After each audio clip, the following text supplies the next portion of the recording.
બનાસકાંઠા જિલ્લા ડીસા સિવિલ ખાતે અહીંયા એક સાધન સહાય વિકલાંગો માટેનો કેમ્પનું અહીંયા એક આયોજનનું સુંદર કામ અહીંયા આયોજન થયેલું હતું।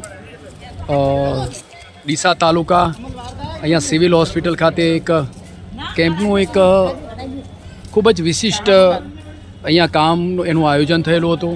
મોટી સંખ્યાની અંદર બધા વિકલાંગ ભાઈ બહેનો અહીંયા આવેલા હતા। જો કે અહીંયા એક મારી સાથે એક બેનશ્રી છે, એમને એક આજે ચા સાથેના વ્યવસાય સાથે એક જોવાની એક તક મળી છે। એમનો પહેલાં તો હું થોડો પરિચય પૂછી લઈશ કે બેનશ્રી આપનું નામ શું છે?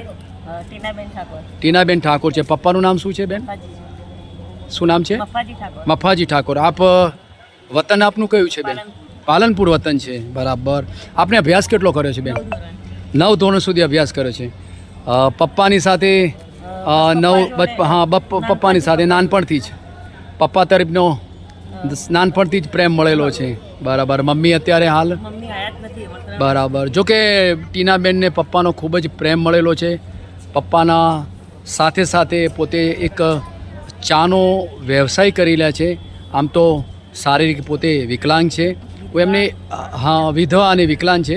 હું એમને પૂછી લઈશ કે સરકાર તરફથી આપને કેવી સેવાઓ મળે છે બેનશ્રી? સારી મળે મને, જે વિધવા પેન્શન મળે, કોઈ નાના મોટા કેમ્પ હોય તો પણ આ સાયકલનું ઘોડીને એવું મળે, બરાબર। બેનને સરકાર તરફથી તમામ સેવાઓ એમને પૂરેપૂરી મળે છે એવી પણ બેને વાત કરી।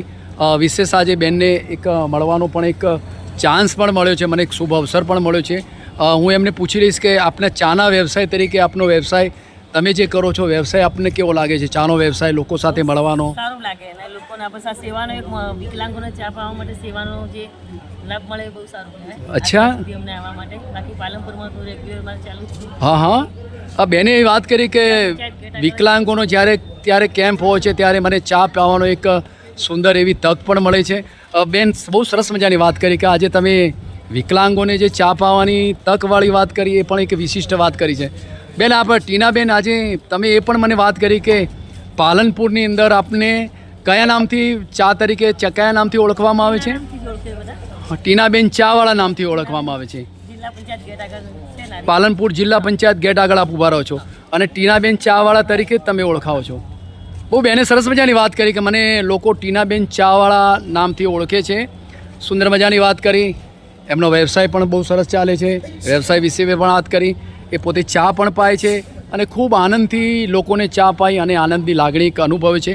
મને આજે મળવાનો એક વિશિષ્ટ અવસર મળ્યો છે। હું પણ એમને શુભેચ્છાઓ પાઠવું છું કે આપ ખૂબ સરસ કામ કરો, સારું કામ કરો, પ્રેરણાદાયક કામ કરો છો। મારા તરફથી તમને ખૂબ ખૂબ શુભેચ્છાઓ છે। જય શ્રી રામ, જય શ્રી રામ।